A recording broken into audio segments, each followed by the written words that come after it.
In London, though the contract had been sent from Lowe's Angels, a document lay on a table. 3 films. A Hollywood studio had dispatched it across the Atlantic with the kind of covering letter that turned unknowns into legends. The year was somewhere in the mid-1960s, and the woman sitting across from that piece of paper was, by every available measure, the most photographed blonde in Britain. She was in her 20s. Her voice could fill a theatre without amplification. Her smile had been reproduced on the covers of more magazines than she could count. Her signature pearlescent lipstick, that shimmering pale gloss that caught the studio lights and turned her mouth into something almost otherworldly, had launched 1,000 imitations in chemists from Edinburgh to Plymouth. She had sung before the Queen. She had outsold every other female vocalist in the country. Hollywood wanted her, and Hollywood was not in the habit of asking twice. Beside her sat a man with grey hair and nicotine-stained fingers. He was nearly 70 years old. His name was Bert Ambrose, and once, a long time ago, he had been the most celebrated bandleader in England. That time had passed. His money was gone, fed to the bookmakers and the roulette wheels of establishments that no longer welcomed him. His wife, long estranged, was somewhere in America, a memory he rarely mentioned. What remained were his connections, his instinct, and his absolute conviction that the young woman beside him belonged to him. He looked at the contract. He looked at her. No. One word. Not a discussion, not a negotiation, a verdict. And Kathleen O'Rourke, who had been born with red hair and an Irish surname in a terraced house in Ilford, who had remade herself as Kathy Kirby, platinum goddess of Saturday night television, who was at that precise moment standing on the threshold of international stardom, said nothing. She did not argue. She did not reach for the pen. She looked at the old man with the cigarette, and she chose him, over Hollywood, over freedom, over everything. Why? That question will take a lifetime to answer, her lifetime. And the answer, when it comes, will not be simple, because the truth about Kathy Kirby was never simple. It was wrapped in peroxide and pearlescent lipstick and a smile so dazzling that nobody thought to look behind it. Behind the smile was a girl from Ilford who had learned, very early, that when you sing, people see you, and when you stop, you disappear. To understand how a young woman could surrender Hollywood for a man 4 decades her senior, we need to go back to Ilford, back to 1941. To a stage where a 3-year-old girl with copper-red curls stood before a room full of strangers and opened her mouth to sing. She won. The details have not survived. What she sang, what she wore, whether she was frightened or delighted or simply too young to understand what was happening. All that remains is the fact. At the age of 3, Kathleen O'Rourke entered a children's talent competition and took the prize. The adults applauded. And somewhere inside that tiny girl, a circuit was completed. When I sing, they look at me. When I sing, I exist.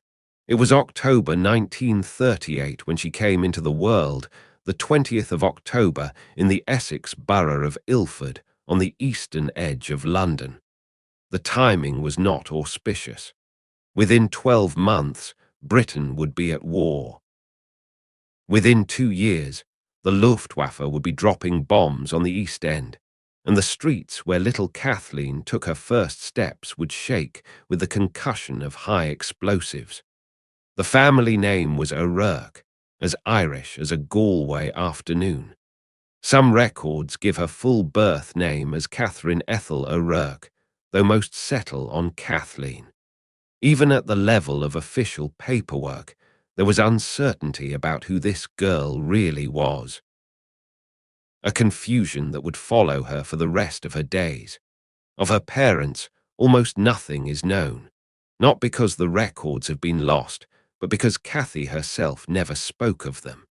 In a career that spanned decades, in interviews that ranged from the perfunctory to the confessional, she offered not a single anecdote about her mother, not one memory of her father. A blank. A wall so complete it can only have been deliberate.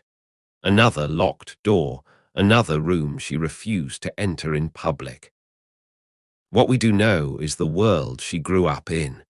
Ilford in the 1940s was a place of rationed books and blackout curtains. The V-1 flying bombs droned overhead on their way to the docks. When the engine cut out, you counted and prayed. A child growing up in that landscape learned certain things without being taught them. She learned that safety was provisional, that the people you loved could be there at breakfast and gone by tea time. These lessons settled into the bones and never left. But there was the wireless. In every parlour, the BBC Home Service brought voices from another world. Vera Lynn sang about bluebirds over the white cliffs of Dover, and for 3 minutes, the doodlebugs did not exist. Music was an escape hatch. A secret passage out of Ilford, out of fear, out of ordinariness. And Kathleen, sitting cross-legged on the parlour floor, absorbed it all. By the early 50s, the war was over, but its aftermath was not. The wireless had given way to the gramophone, and with it, the American invasion. Dory's day, bright and confident and untouched by austerity. Voices that promised a world where the sun always shone and love always triumphed. The girl from Ilford listened, and dreamed, and practiced, and somewhere in her teenage years, she made a decision that would define her more completely than any contract or any man ever could. She went to the chemist and bought a bottle of peroxide. The red hair, the copper curls of Kathleen O'Rourke, the Irish girl from the terraced house, disappeared under a tide of platinum blonde. It was not merely a change of colour. It was an act of erasure. Kathleen was too ordinary, too provincial, too much of everything she wanted to leave behind. In her place, someone new was emerging. Someone who looked in the right light, like a young Marilyn Monroe. It is worth pausing here because this moment, a teenage girl standing before a bathroom mirror, watching the peroxide take hold, contains the whole story in miniature. Kathy Kirby spent her life becoming someone else, hiding the real girl under layers of glamour and performance and that extraordinary, blinding smile. The platinum hair was the first disguise. It would not be the last. By 1956, she was 18 years old, working class, extraordinarily beautiful, and possessed of a voice that could stop a room. She had no connections, no training beyond what the wireless had taught her, no money, and no plan beyond a burning conviction that she was meant to sing. What she needed was someone who could open the doors that were closed to girls from Ilford. What she found was a man with grey hair, a half-empty ashtray, and a past so illustrious it bordered on mythology. She walked into a room where Bert Ambrose was holding auditions. What she knew about him could be summarized in a sentence. He had once been famous. What she could not have known, at 18, was that this man would consume the next 15 years of her existence and that she would call it love. Because it was love. That was the worst part. Benjamin Baruch Ambrose had been born in 1896 in the East End of London into a Jewish family that emigrated to New York when he was a child. He learned the violin. He learned the piano. He learned, most importantly, how to read a room. By the 1920s, he was back in London leading the house band at the Mayfair Hotel. The Prince of Wales, the future, briefly, Edward VIII, danced to his music. Debutantes fought for tables near the bandstand. He was, for a glittering decade, the king of British popular music. But that was the 30s. By the time Kathleen O'Rourke appeared before him, 2 decades had passed, and Ambrose was a ruin. Elegant, charming, impeccably dressed, but a ruin nonetheless. The big bands were finished. His wife had remained in America. His money had been fed, pound by relentless pound, to the racehorses that never won and the card games that never came right. Gambling was not his hobby. It was his illness. He gambled the way other men breathed, constantly, helplessly, without the ability to stop. And now, at 60, he heard an 18-year-old girl from Ilford sing, and something inside him stirred. Whether it was the musician, the impresario, the predator, or the lonely old man is impossible to say. Probably all 4 at once. "You'll do." That, according to the mythology that grew up around their meeting, was what he said. 2 words, not "you're wonderful" or "you have a gift," just "you'll do." And Kathleen, who had never been told she would do for anything, heard those 2 words and felt for the first time that someone was looking at her. Really looking.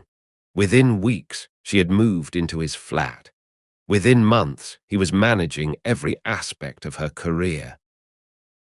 Within a year, she could not remember how to make a decision without him. He chose her dresses. He chose her songs. He chose her hairstyle. He chose who she spoke to and where she went and how much she charged for an evening.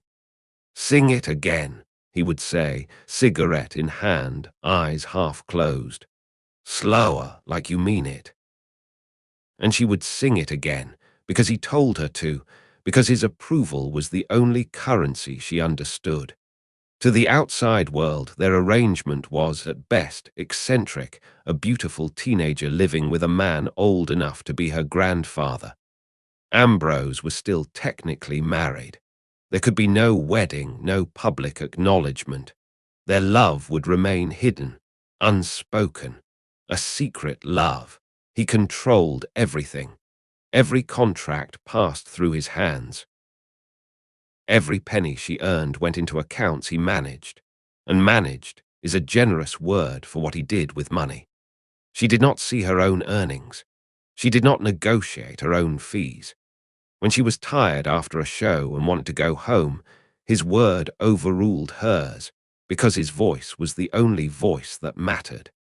The history of popular music is littered with young women whose talent was cultivated and ultimately devoured by older men who called themselves managers and mentors and lovers. Judy Garland had the studio system. Edith Piaf had a succession of men who took her money. Billie Holiday had husbands who beat her. The pattern is so familiar it has a name, Svengali. But Kathy Kirby's story differs in one crucial respect. She never blamed him, not once. To the very end, she would insist that Bert Ambrose was the great love of her life, which makes this not the story of a victim, but something more complex, the story of a woman who chose her cage and decorated it and called it home. By the early 60s, the cage was beginning to look rather splendid. Ambrose still knew people. He still understood the mechanics of the entertainment industry. And he had something new to sell. A girl with a voice like silver and a face that cameras adored. Television changed everything. By the early 60s, both BBC and ITV were hungry for singers, pretty, photogenic, wholesome singers who could deliver a song in 3 minutes and make the nation feel good about itself. Kathy Kirby was precisely what they were looking for. She began appearing on variety programs, singing standards. Her voice was remarkable, clear, strong, with a warmth that the microphone amplified rather than diminished. But it was her face that made her a star. The platinum hair, the wide, bright eyes, And that smile, that extraordinary incandescent smile that blazed from the screen and made you feel, for just a moment, that everything was going to be all right. In 1960, a curious detail appeared in the footnotes of British popular music. Bruce Forsyth released a novelty song called I'm a Good Boy. Buried in the recording, uncredited, was a female voice. It belonged to Kathy Kirby. Nobody noticed at the time, but the connection was there, invisible, like a fuse that had been laid but not yet lit. Kathy and Bruce knew each other. They had worked together, and a seed had been planted that would, in time, grow into something that threatened to upend everything Bert Ambrose had built. But that was still years away. For now, the machine was working. Ambrose booked the gigs. Kathy sang the songs. The money flowed in and flowed out again through Ambrose's fingers to the bookmakers. But there was always more because Kathy Kirby was becoming the biggest female star in the country. By 1963, a man her age, handsome, famous, had begun to look at her in a way that Ambrose recognized all too well. Only this time there was no ashtray, no cigarette smoke, no commands, just flowers, and a question that Kathy had never been asked. What do you want? His name was Bruce Forsyth, and he was about to offer her something that Bert Ambrose never could, a way out. In 1963, the BBC gave Kathy Kirby a regular slot on a program called Stars and Garters, a music show filmed in a mock-up of a London pub with an audience that looked as though it had wandered in from the saloon bar next door. Singers performed popular standards, the cameras rolled, and the nation watched. The camera loved her. There are performers whom the lens diminishes, flattening their charisma into something ordinary, and there are performers whom it magnifies, adding a dimension invisible to the naked eye.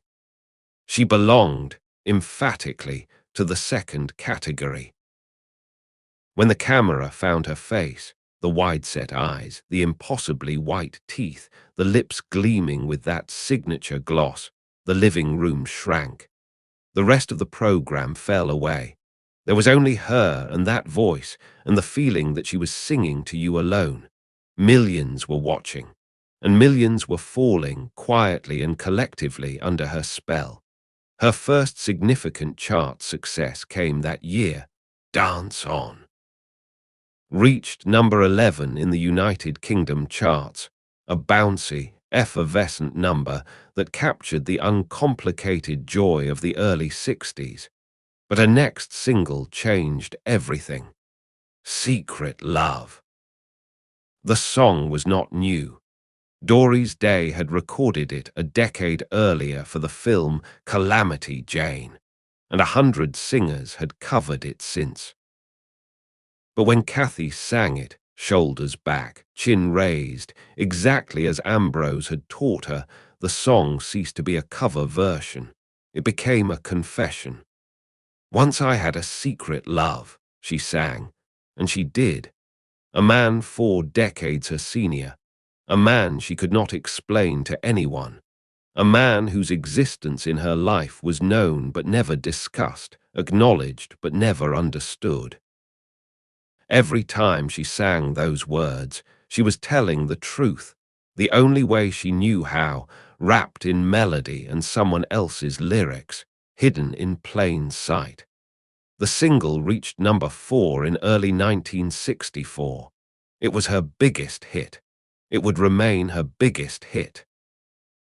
And for the rest of her life, it would follow her like a shadow, played at every appearance, requested at every concert, inescapable, beautiful, and unbearably sad. That autumn, she received the invitation that every British performer dreamed of, the Royal Variety performance at the London Palladium before Her Majesty the Queen. It was the summit. There was nowhere higher to climb. She stood on that stage in a gown Ambrose had selected, with a hairstyle he had approved, singing a song he had assigned. The audience rose to its feet. The Queen applauded. The cameras captured every luminous second. And somewhere in the wings, an old man with nicotine-stained fingers watched and calculated the fee. This was the zenith, the absolute, unrepeatable peak. The moment when Kathy Kirby was the most celebrated woman in British entertainment, more popular than Cilla Black, more glamorous than Dusty Springfield, more present on the nation's television screens than anyone, except perhaps the newsreaders. She earned more per engagement than any other female vocalist in the country. Her face sold magazines. Her lipstick sold cosmetics. Her name, for a brief, shining interval, was synonymous with stardom itself. And it was precisely at this moment, the apex, the top of the arc, that Bruce Forsyth fell in love with her. They had known each other for years, since that uncredited session in 1960, when her voice had appeared on his novelty recording without anyone noticing. Perhaps something had been there from the beginning, a recognition, a current running beneath the surface of professional courtesy, a spark that neither of them spoke about, because she belonged to Ambrose, and belonging to Ambrose was not a condition that permitted sparks. Forsyth was already one of the most recognized men in Britain, a comedian, a dancer, a television host of extraordinary versatility, with a jawline that cartoonists adored and a stage presence that could fill any room regardless of size. He was roughly her age. He was charming. He was successful. And he was, by every conventional measure, exactly the kind of man a young woman in her mid-20s ought to have been with. Everything that Ambrose was not: young, free, unencumbered by debts and estranged wives, and the accumulated wreckage of a gambling addiction. The affair, if that is the right word for something so fraught and so doomed, lasted approximately 6 months, but its reverberations would echo for years. Kathy herself described it decades later in the Daily Express in 2009. Her words were characteristically direct. Bruce was in love and wanted to marry me, but I couldn't leave Bert. Marry. Forsyth was not offering a fling or a distraction. He was offering marriage, legitimacy, partnership, a life in the open. He was offering what Ambrose, still technically married to a woman in America, could never provide: a future. She refused. Ambrose's reaction was volcanic. Multiple sources confirm that he made scenes in public, shouting, accusing, confronting. He was not a man accustomed to competition, and the sight of a younger, handsomer rival paying court to the woman he considered his property drove him to a fury that those who witnessed it would not forget. The tension persisted for years, long after the brief physical affair had ended, poisoning professional relationships and closing doors that might otherwise have remained open. And then came the contract. 3 films. A Hollywood studio, the specific name has not survived in any reliable source, wanted to make Kathy Kirby into an international star. The British Dory's Day, they called her. The terms were generous. The opportunity was, by any reasonable assessment, the chance of a lifetime. Ambrose said no, not because the contract was unfavorable, not because the films were unsuitable, because Hollywood was 3,000 miles away, and 3,000 miles was too far from his control, too far from his ability to choose her dresses, approve her songs, collect her fees, and ensure that no other man came close enough to offer her an alternative. She agreed. She let the contract go. She chose the old man with the cigarette over the bright lights of California and the world, which did not know, and would not know for decades what had been offered and refused, simply carried on. This is the moment that breaks the story open, not because it was the most dramatic, worse was coming, much worse, but because it was the most voluntary. Nobody forced Kathy Kirby to reject Hollywood. Nobody held a gun to her head. She made a choice, freely, from love or fear, or some terrible amalgam of the two that she herself may never have fully understood. And that choice closed a door that would never open again. On the 20th of March, 1965, Kathy Kirby stood on a stage in Naples, Italy, and sang a song called I Belong before an audience of millions. It was the Eurovision Song Contest, and she was representing the United Kingdom. She was the favourite. The bookmakers had her at the top of the odds. The British press had already written their triumphant headlines, leaving a space for the margin of victory. The country expected, demanded, even a win. The auditorium was vast, a sea of faces stretching back into shadow, the air thick with cigarette smoke, and the hum of 18 national delegations murmuring in their respective languages. Translators whispered into microphones. Cameramen from a dozen broadcasters jostled for angles. Backstage, performers paced and prayed and adjusted their gowns.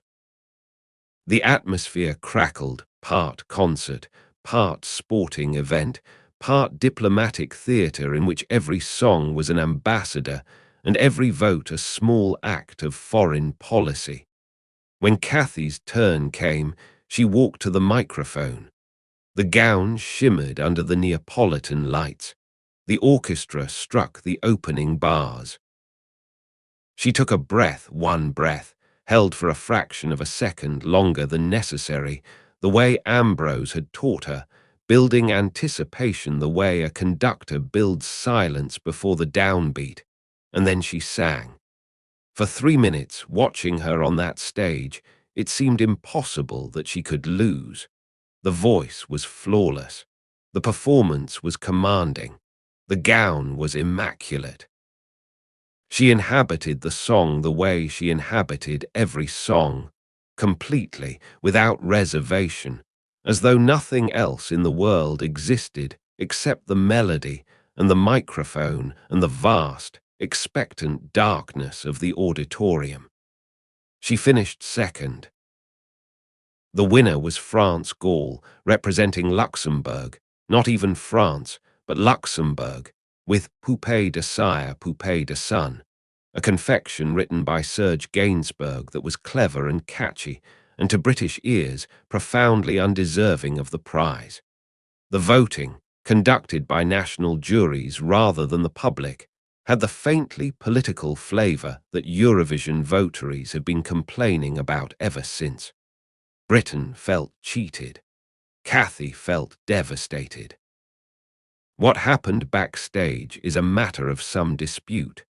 Several accounts suggest that she was physically aggressive towards France Gall after the result was announced. Others describe the scene more cautiously. Tears, raised voices, a door slammed hard enough to rattle the hinges. The precise details vary depending on who is telling the story. What is beyond dispute is that Kathy Kirby did not take the loss well. She did not smile graciously. She did not perform the rituals of good sportsmanship that the British public expected of its representatives. And in that raw, ungoverned display of pain, in that failure of composure that the cameras did not capture, but the press corps certainly did, something shifted. The golden girl might not be entirely golden. The cracks, hairline and barely visible, had appeared. She did not know it yet, but Naples was the last time the entire nation would speak her name with admiration. After that, the name would carry different inflections: pity, curiosity, scandal, or it would not be spoken at all. The collapse did not happen overnight. Collapses rarely do. They happen the way a cliff erodes, slowly, imperceptibly, grain by grain, until one morning you look up and realize the edge has moved. The mid-60s belonged to the Beatles, and the Rolling Stones, and the Who, and 100 other guitar-wielding, long-haired, rebellious young men who had no interest in pearlescent lipstick or orchestral arrangements or songs about secret love. The cultural earthquake that the British invasion unleashed, which was, paradoxically, an invasion of Britain itself, swept away everything that had come before. The variety show format withered. The crooners and the big band singers and the wholesome blonde goddesses of Saturday night television found themselves suddenly, bewilderingly obsolete. Kathy Kirby was not old. She was in her late 20s, but in the brutal arithmetic of popular music, she might as well have been ancient. Her style, the orchestral backing, the classic standards, the immaculate presentation, belonged to an era that had ended so abruptly it felt less like a transition than an execution. Ambrose did not understand what had changed. He could not understand it. He was a man of the 30s, trained in a world where talent was cultivated in ballrooms and success was measured in supper club engagements. The electric guitar was alien to him. The concept of youth culture was incomprehensible. He continued to book Kathy into the venues he knew, the cabaret clubs, the seaside theatres, the northern working men's clubs, and found with increasing frequency that the halls were half empty and the fees were shrinking. The money, such as it was, continued to vanish, not in a trickle that might have been stemmed with prudence, but in great hemorrhaging gouts, hundreds of pounds at a time, sometimes thousands, fed to the insatiable machinery of his addiction, the racecourses, the card tables, the casinos of Mayfair and Soho, where a man with a good suit and a famous name could still obtain credit long after it had ceased to be deserved. Kathy would describe the scale of the losses decades later in that confessional interview of 2009. By her account, approximately £5 million. The figure is difficult to verify. Memory, especially the memory of devastation, tends to inflate the numbers, but even halved, even quartered, the sum remains staggering. She had been the highest-earning female vocalist in Britain.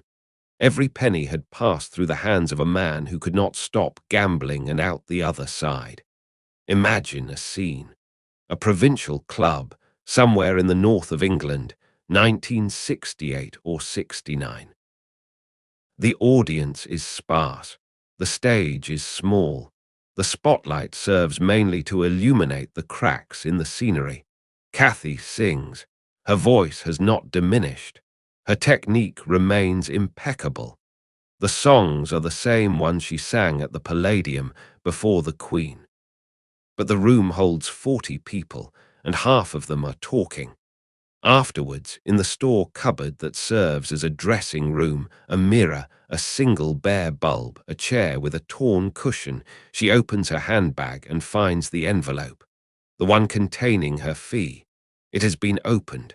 The notes are gone. Ambrose has already left. She does not need to ask where.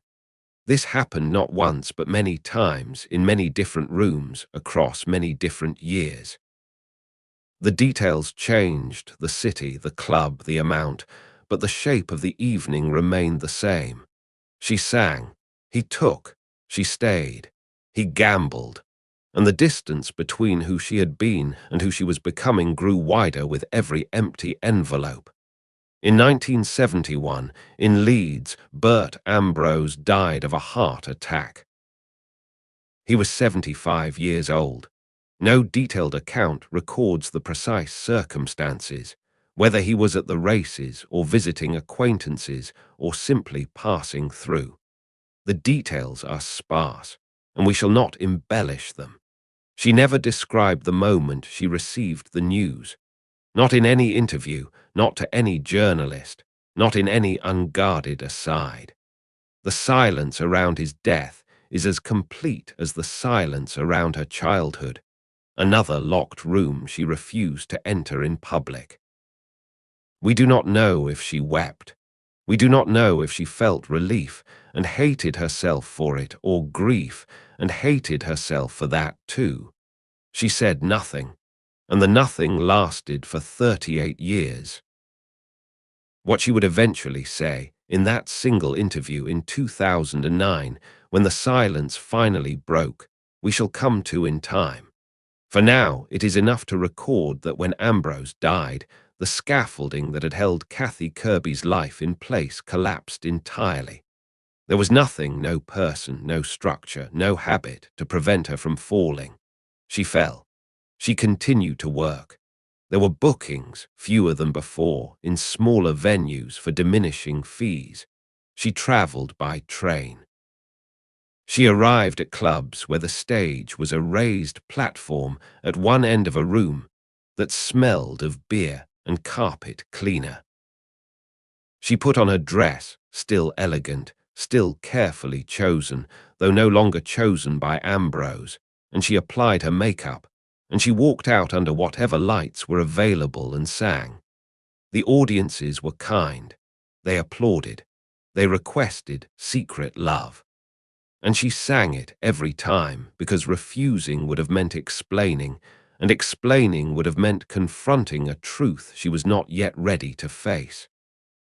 Between performances, she returned to London, to a flat that was increasingly difficult to maintain, to bills that arrived with increasing menace, to the silence that Ambrose had left behind and that nothing seemed capable of filling.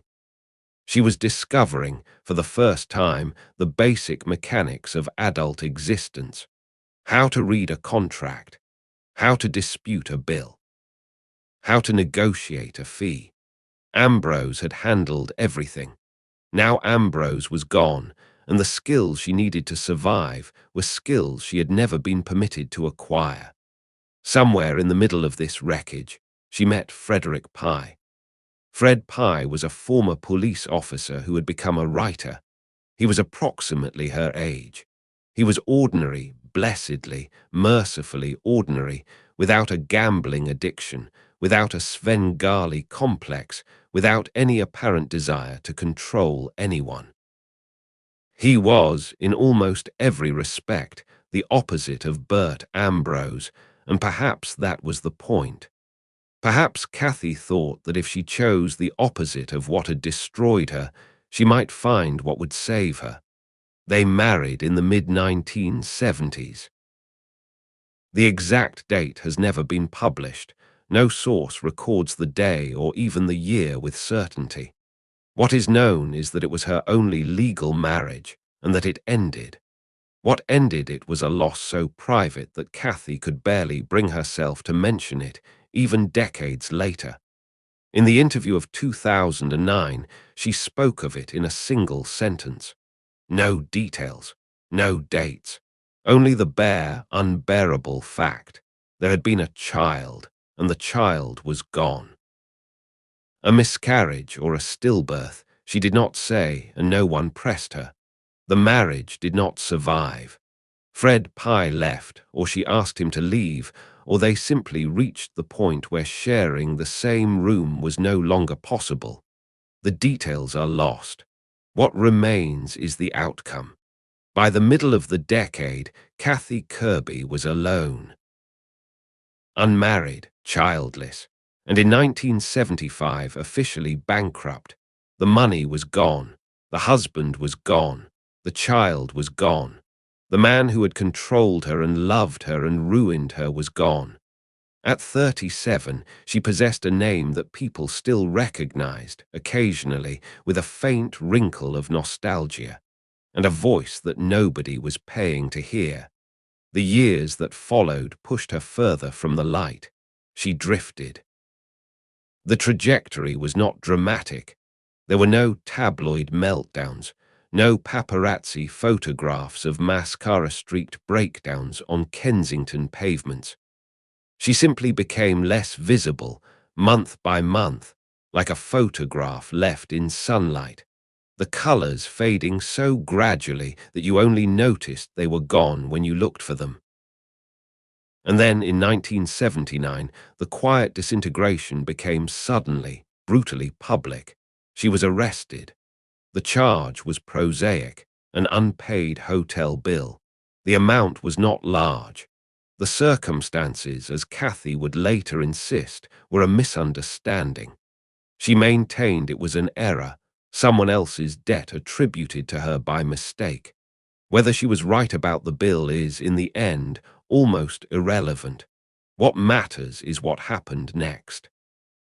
Instead of appearing before a magistrate and paying a fine, Kathy Kirby was taken to St. Luke's, a psychiatric hospital in London, and admitted as a patient. The diagnosis, as recorded in several obituaries and biographical accounts, was schizophrenia. Other sources suggest schizoaffective disorder. The precise clinical label varies, but the outcome was the same.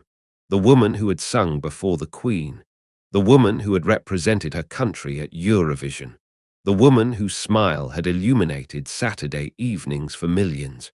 She was now a patient in a locked ward, wearing a hospital gown without her stage name or her platinum hair or her lipstick to protect her. Patient, a word that strips away everything else.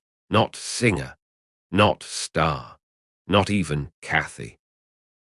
Just a number on a file. The boundary between poverty and what the medical profession called madness was perilously thin in 1970s Britain. A woman without money, without family, without employment, who could not pay a hotel bill. The diagnosis was simpler than the investigation. A ward was easier to manage than a courtroom, and once the label was applied, schizophrenia, that heavy, clinical word, it stuck. It would follow her for the rest of her life, coloring every interaction, reducing the complex story of Kathy Kirby to a single, reductive narrative: star, fall, madness. She spent time in St. Luke's. How long is unclear, the records are not public, and she did not speak of the experience. When she emerged, the world she returned to bore no resemblance to the one she had left. Margaret Thatcher was in Downing Street. Punk had come and gone. Kathy Kirby's brand of glamour seemed not merely old-fashioned, but faintly absurd, a relic of an age that the new Britain was determined to forget. She was 41 years old. She had no money, no manager, no husband, no career, and a psychiatric diagnosis that made every professional interaction more difficult. She was, in the most literal sense, alone. And then someone knocked on her door. Photographs were published side by side. The radiant blonde of 1964 on the left, a grainy, unflattering snapshot of a middle-aged woman on the right. The message was clear without being stated. Look what became of her. Look how the mighty have fallen. Rumors circulated. She was living on the streets. She was homeless. She had been seen in a doorway somewhere in central London, dishevelled, unrecognizable. The stories fed on themselves, growing more lurid with each retelling, until the real Kathy Kirby, whoever she was by then, was buried under a mythology of ruin that bore only a passing resemblance to reality. She would address the rumors eventually, years later, with 4 words of devastating simplicity. I always had a flat. Calm, dignified, as though 2 decades of gossip could be corrected with a statement of fact, without anger, without self-pity. And perhaps they could. Perhaps dignity, in the end, is nothing more than the refusal to engage with those who have already decided what your story is. Sometime during this long wilderness, the exact date is not recorded, She made a decision born of desperation. She sold her story to a Sunday newspaper, 3 installments, her rise, her fall, the gambling, the diagnosis, the betrayal, the loneliness, all of it laid out in tabloid prose, illustrated with photographs she had not chosen, framed by headlines she had not approved. Her pain, sold by the column inch, it was not an interview, it was a transaction. The last thing of value she possessed, the narrative of her own destruction, exchanged for a sum that would cover a few months of rent. The paper published the series. Readers consumed it with their Sunday morning toast. And then, as papers do, it wrapped fish and lined drawers and was forgotten. But something was stirring in the world outside her flat, something she could not have predicted and did not, at first, understand. In the early 2000s, old recordings began appearing on the internet.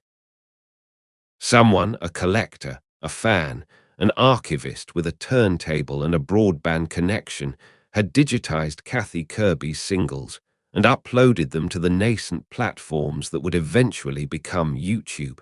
Secret Love, Dance On, Let Me Go, Lover. The songs that had once poured from every radio in Britain were now floating in the digital ether, available to anyone with a search engine and a pair of headphones. And people found them. Not the people who remembered her from 1963. They were in their 60s and 70s by now, most long past the habit of searching for music online, but younger people.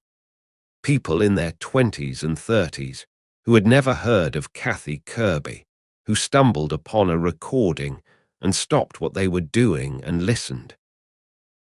The comments had a quality of astonished discovery. Who is this? Why have I never heard of her? And this voice is incredible, what happened? And most poignant, she should have been as big as Dusty Springfield. Why wasn't she?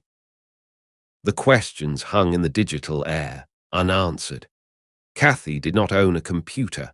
She had no idea that her voice was being heard again. A small but devoted following gathered around her name. These were not casual admirers. They were archivists, collectors, devotees who traded bootleg recordings on specialist forums and maintained websites cataloging every television appearance, every chart position, every surviving photograph. They believed, with considerable justification, that she had been written out of the story of British popular music, and they were determined to write her back in. Something else was happening too.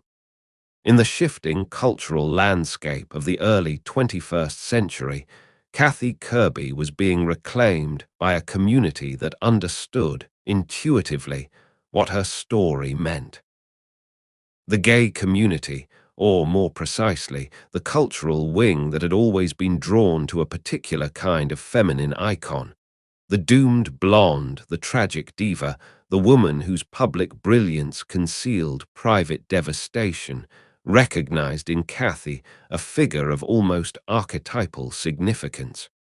The platinum hair, the exaggerated glamour, the pearlescent lipstick, the catastrophic fall, the hush. She was Judy Garland without the comeback. She was Marilyn without the mythology. She was, in the language of camp, a masterpiece of unintentional self-creation, a woman who had built an image so perfect that it consumed her.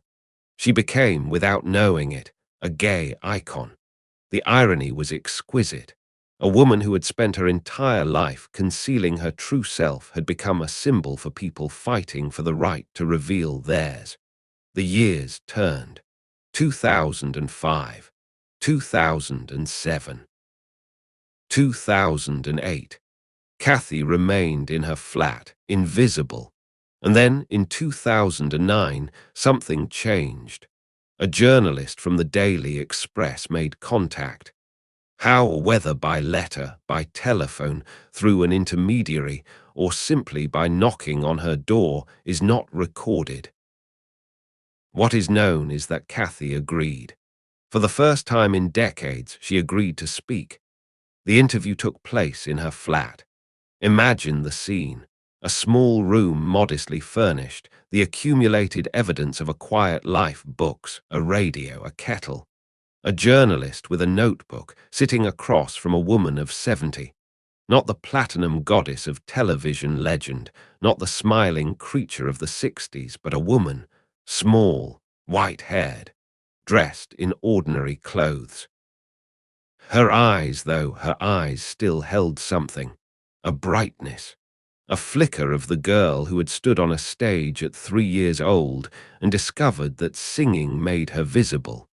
She began to talk, and once she began, she did not stop. Decades of silence broke like a dam, and the words came in a steady, measured stream, as though she had been rehearsing this conversation in her head for years, and was now, finally, delivering it to an audience. She spoke about Ambrose. She did not condemn him. She did not call him a thief or a manipulator, though he had been both. She said, "He was the love of my life." 6 words delivered without hesitation, without irony, without the faintest tremor of doubt.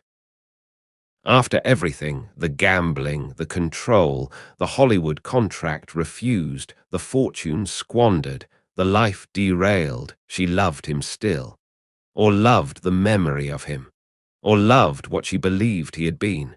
The distinction at this distance is impossible to make.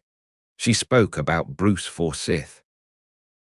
Bruce was in love and wanted to marry me, but I couldn't leave Bert. The words were matter of fact. She did not linger on what might have been. Forsyth had offered marriage. She had refused. That was all.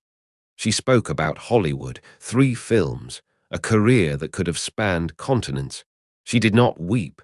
She did not rage. She presented the facts and let them sit there, inert and terrible, like objects on a shelf. What she did not speak about, or spoke about only in fragments, was the hospital, the ward, the diagnosis. No direct quotation survives in the public record capturing her precise words on the subject of St. Luke's.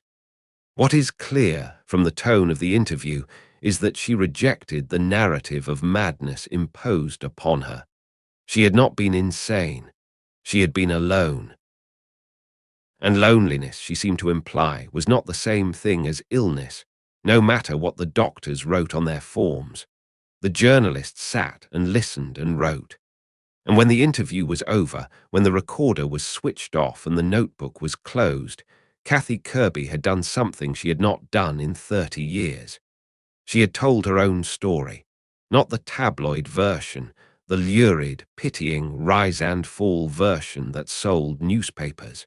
Her version, in her words, on her terms. The Daily Express published the interview with photographs.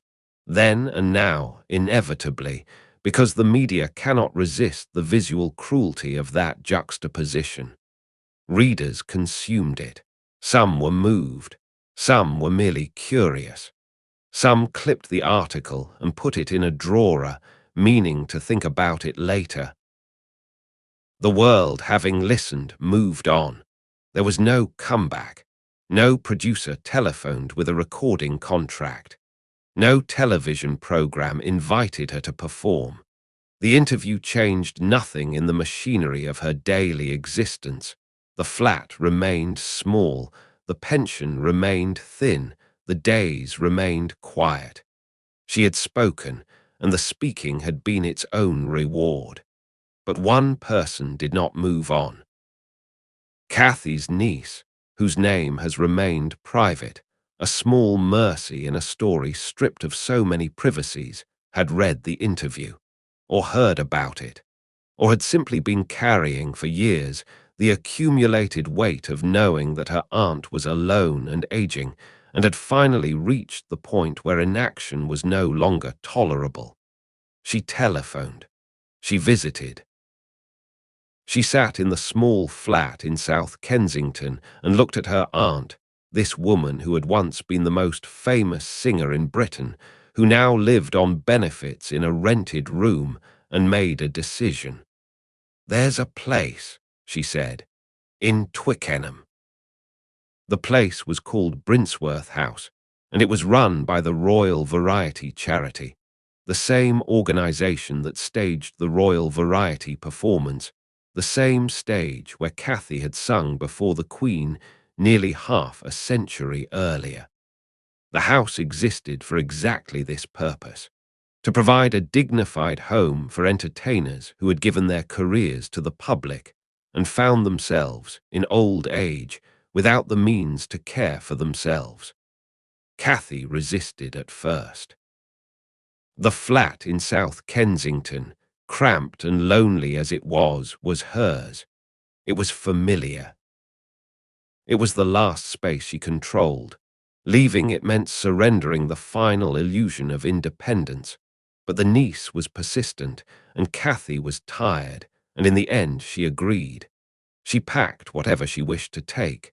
She left behind whatever she wished to leave, and she moved to Brinsworth House.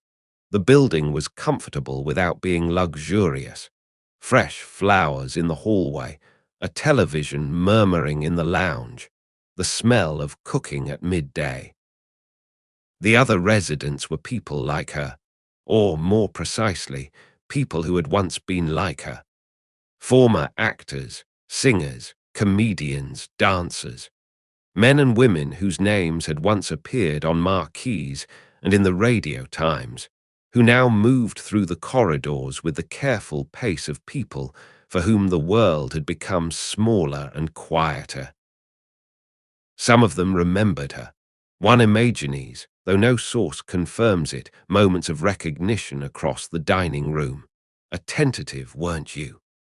And Kathy's response, whatever it was, a nod, a quiet yes, that was me, carrying within it the entire weight of a life lived and lost and somehow continued.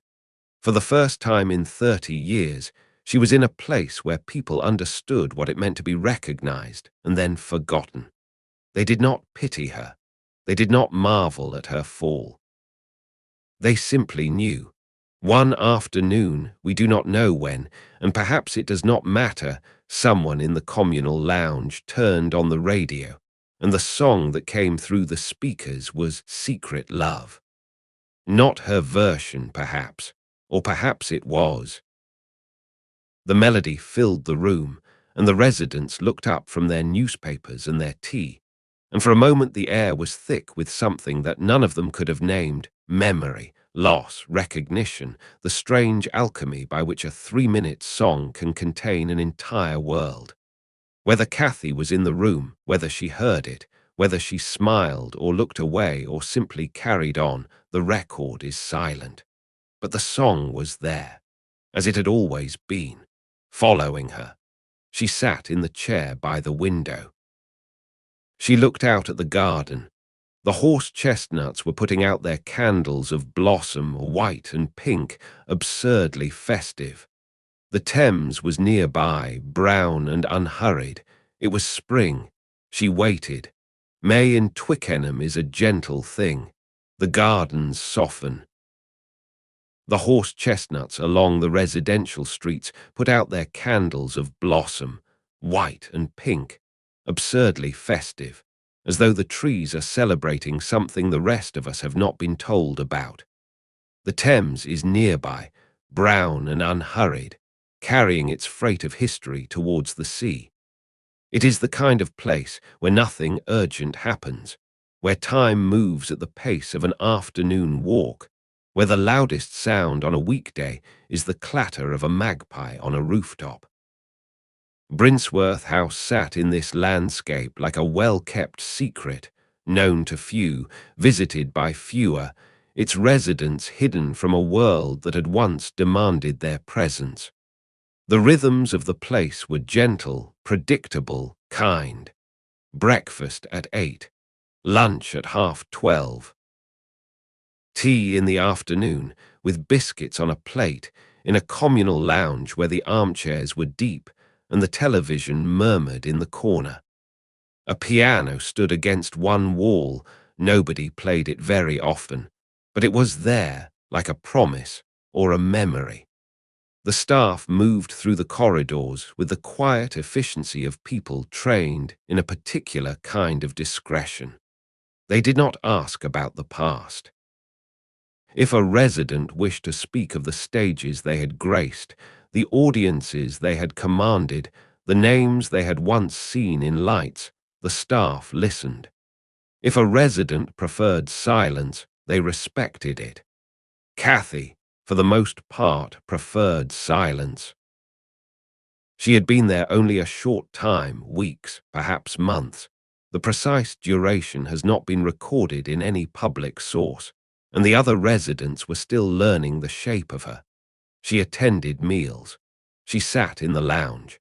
She spent long stretches in the chair by her window, looking out at the garden where the flower beds had been planted with the kind of institutional care that suggests effort without inspiration.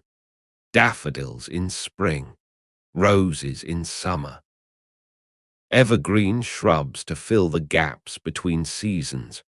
A garden designed not to excite but to soothe. Some of the other residents recognized her. Not all fame, even great fame, is a perishable commodity, and the Brinsworth residents had their own fame to remember and their own obscurity to negotiate.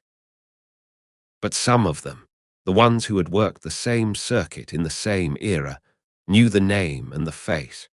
A former comedian who had shared a bill with her at the Palladium in 1964.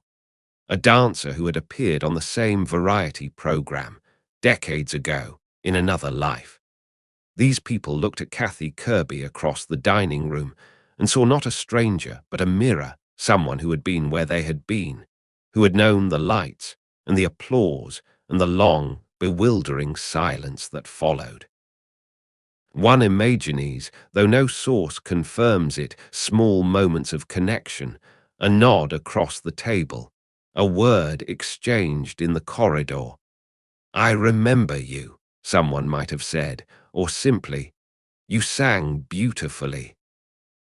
And Kathy, whatever she felt, whether comforted or pained or merely tired, would have nodded or smiled or said something quiet in return. We do not know what. She was not, by this point, a woman who generated anecdotes. She was a woman who sat by a window and waited. For what? That is the question that presses against every image of her in those final weeks. Waiting for what? Not for a comeback. She was 72, and the industry that had discarded her 40 years earlier had been rebuilt so many times it was unrecognizable. Not for love, the loves of her life, such as they were, had ended in death and divorce and fraud. Not for recognition. The world had decided what it thought of Kathy Kirby, and the decision was a paragraph in an obituary file, pre-written and ready to publish. Perhaps she was waiting for nothing. Perhaps she had reached the point, and it is a point that many people reach, though few of them are former stars, where waiting itself becomes the activity. Where the days pass not because they contain anything, but because they are days, and days are what happen when you are alive, and she was still, stubbornly, inexplicably alive. And then her health began to decline. The details are private. No medical records have been released. No clinical narrative has been shared with the press or the public. What is known comes from a single source, the family statement issued after her death, which spoke of a short illness. The phrase is a curtain drawn across a window, shielding what lies behind from view. We shall not attempt to open it. There are griefs that belong to families, not to audiences, and a death is not a performance, no matter how public the life that preceded it. What we can say is this. In the third week of May 2011, in a room in Brinsworth House, With the garden outside her window softening into the long English dusk, Kathy Kirby's heart stopped. It was the 19th of May, a Thursday. Night had fallen over Twickenham. The streets were quiet. The garden was dark, the horse chestnuts invisible against the sky, their blossoms closed for the evening. Somewhere in the building, a nurse was making rounds, her shoes whispering on the polished floor. Somewhere else, a television was still on, casting its blue light into a lounge that nobody was watching. And in her room, alone or attended, we shall not guess, because guessing would be a violation of the privacy she spent 30 years defending. The woman who had been Kathleen O'Rourke of Ilford stopped breathing. The woman who had been Kathy Kirby of the London Palladium, who had been a patient in a locked ward and a wife in a failing marriage, and a lover of a man who gambled away her fortune, and a recluse in a flat in South Kensington, and briefly, improbably, a gay icon for people she never met, who had been invisible for longer than she had been seen, who had carried a secret love for a dead man across 4 decades and never once recanted. She stopped breathing, and the breathing did not start again. A heart attack. That was the cause. The same blunt, mechanical failure that had killed Ambrose 40 years before in Leeds. There is no poetry in a heart attack. It is not a metaphor. It does not discriminate between the famous and the forgotten. It does not care whether you sang before the Queen or whether you spent your last years in a chair by a window. It simply happens with the indifferent efficiency of a machine switching off, and then there is stillness, and the stillness is permanent. She was 72 years old. The discrepancy in dates should be noted, because even in death Kathy Kirby could not quite be pinned down.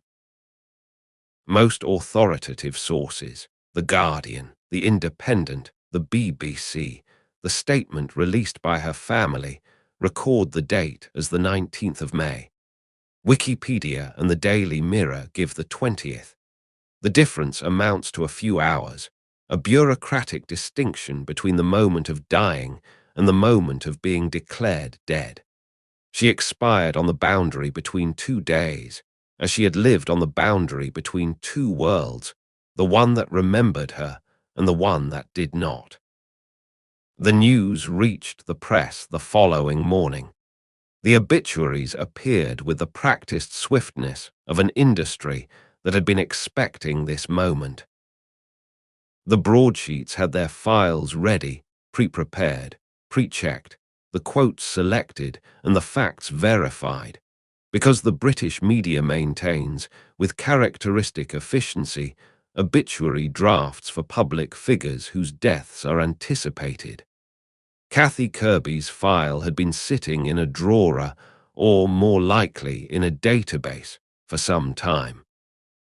The Guardian's obituary described her as one of the most glamorous performers of her generation, whose decline was among the most painful in the history of British popular music.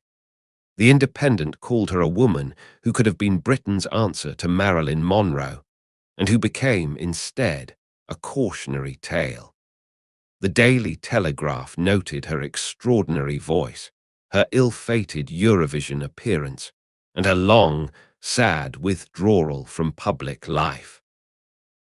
The BBC, characteristically measured, summarized her career in 3 paragraphs and her decline in 2. The NME, which had barely existed when she was famous, and which represented a musical universe entirely alien to hers, ran a short notice that was respectful in tone if sparse in detail. Every obituary used the same word, every single one: tragic. As though the English language, with all its resources, all its centuries of accumulated vocabulary, could find no other adjective for a life that contained so much more than its ending. But Kathy Kirby's life was not a tragedy, not in the classical sense. A tragedy has structure, a fatal flaw, a moment of recognition, a catharsis that redeems the suffering. Hers had the shape of something less literary and more human, a series of choices, each one rational in the moment, each one catastrophic in retrospect, adding up not to a dramatic arc, but to a slow, bewildering erosion of possibility. She was not brought low by fate. She was not destroyed by a single identifiable catastrophe. She was diminished, gradually, by love given to the wrong people, trust placed in the wrong hands, and doors closed at the wrong moments. It is not the stuff of grand opera. It is the stuff of ordinary life, lived under extraordinary circumstances, by a woman who never quite understood that the circumstances were extraordinary, because to her they were simply her life. The only one she had. The funeral was private. No cameras, no reporters, no public ceremony. She was buried quietly, as she had lived quietly for 3 decades. Who attended is not a matter of public record. The niece, certainly, the woman who had brought her to Brinsworth House, who had been the last thread connecting Kathy to the world of the living. Perhaps a few others, former colleagues, distant relatives, people whose names we do not know and have no right to demand. She had been looked at enough, examined enough, photographed and captioned and dissected enough. Let the funeral, at least, be hers. But here is a fact that resists solemnity, a fact that insists on being noted for its sheer, brutal absurdity.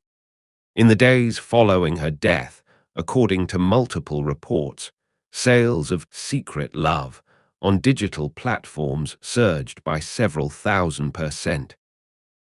The song that had reached number 4 in 1964, the song she had sung 1,000 times in 1,000 venues, from the Palladium to half-empty clubs in suburban nowhere, suddenly, posthumously, became a hit again.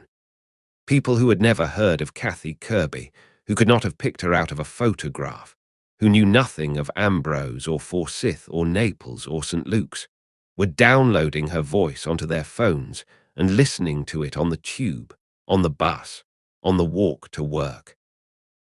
She sold more records dead than she had sold alive in 30 years. The arithmetic is grotesque.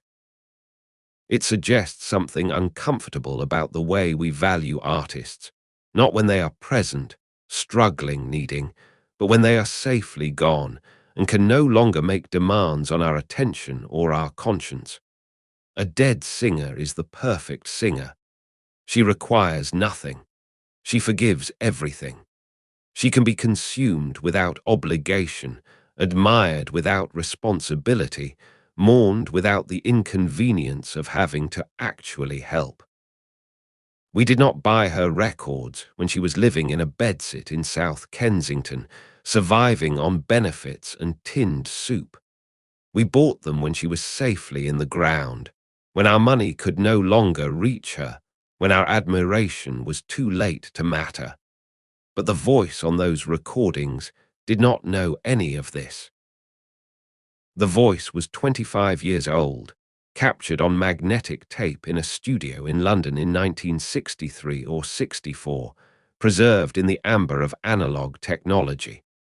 It sang with the full, unguarded conviction of a woman who still believed that love, even secret love, even impossible love, even love that was destroying her from the inside out, was worth everything.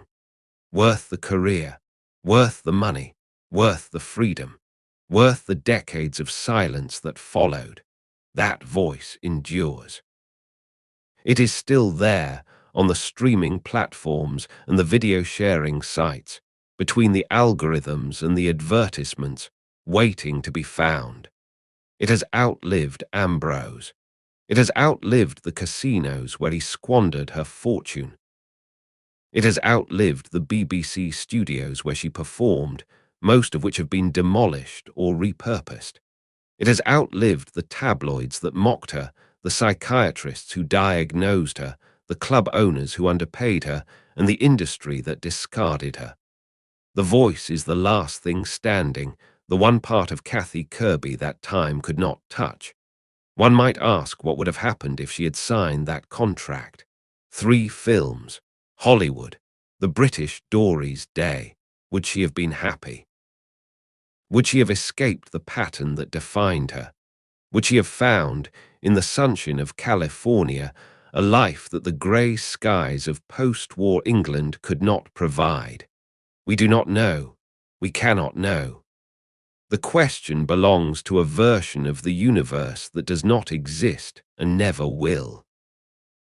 And posing it serves only to illuminate the one that does, the universe in which an 18-year-old girl from Ilford walked into a room where a 60-year-old man sat with a cigarette and an ashtray and heard him say, "You'll do," and believed him, and gave him everything and called it love. That was her life, the only one she had, and in its singularity, in the fact that it happened this way and no other way, there is something that resists the word tragic. Something harder.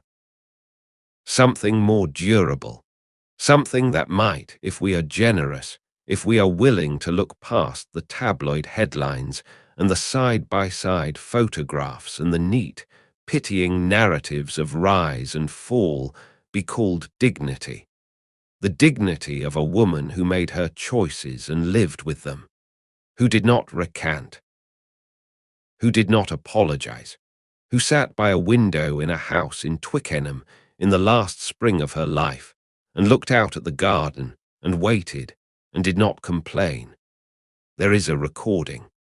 You can find it without difficulty. Type her name into any search engine, and it will appear within seconds, accompanied by a black and white photograph of a young woman with platinum hair and a smile that could light a football stadium. The recording is from the early 1960s. The audio quality is imperfect. There is a faint hiss, the ghost of analog, the sound of time itself embedded in the magnetic tape. Press play. The orchestra begins. Strings first. A slow, ascending phrase, romantic, unhurried, like a hand reaching out across a room. Then the brass, warm and golden, filling the space the way sunlight fills a window. And then, above it all, rising clear and bright and unbroken above the orchestra, the voice. A voice that does not know what is coming.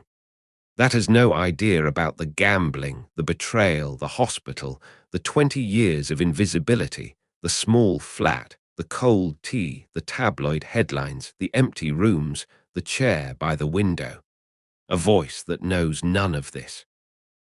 A voice that knows only the song and the microphone and the extraordinary, terrifying, irreplaceable sensation of being heard. Once I had a secret love, she sings, that lived within the heart of me. Listen to the way she holds the word, secret.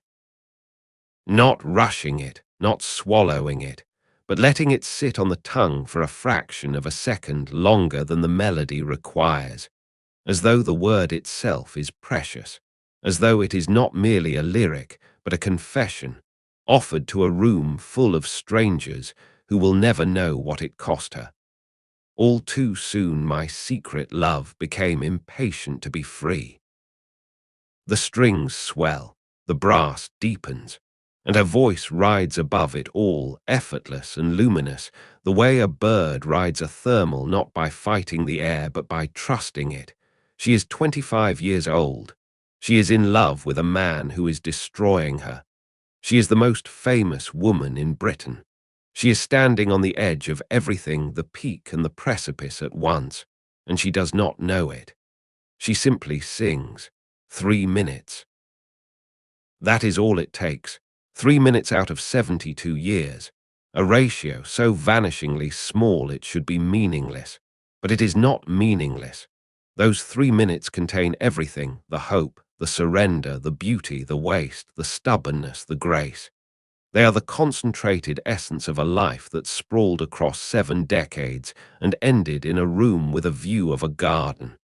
and they will outlast everything else.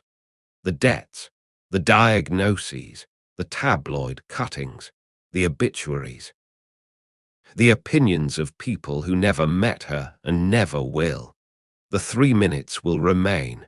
The song ends. The orchestra fades. The hiss of the tape continues for a moment, that faint, persistent whisper like breath, like memory, like the sound a record makes when the needle reaches the end of the groove and continues to turn in the empty space beyond the music. Then silence. But here is the thing about records, about recordings, about voices captured on tape and pressed into vinyl and converted into digital ones and zeros and scattered across the internet like seeds carried on the wind. They do not end. Not really, not permanently. The silence after the song is not an absence. It is an interval, a pause between one listening and the next.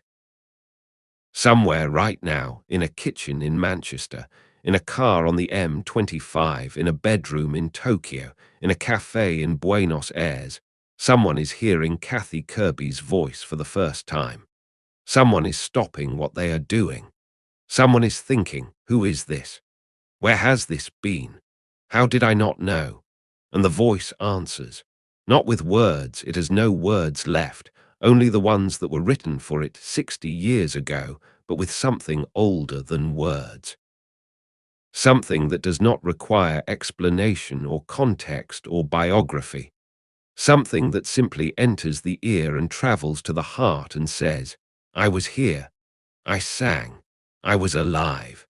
If you close your eyes, if you sit very still in a quiet room and let the last notes dissolve into the air, you can almost see her. Not the woman in the hospital gown. Not the woman in the tabloid photographs. Not the woman in the chair by the window, but the other one, the real one. The one the world saw for a few blazing years and then forgot. She is standing on a stage. The spotlight finds her. The platinum hair catches the light. The lipstick gleams. The orchestra swells behind her like a tide. She takes a breath. She opens her mouth. And she sings. She sings, and for 3 minutes she is not Kathleen O'Rourke of Ilford. She is not a victim. She is not a cautionary tale. She is not a footnote in the history of British popular music. She is not mad. She is not bankrupt. She is not forgotten. She is Kathy Kirby, and she is magnificent. This was her story. Thank you for listening.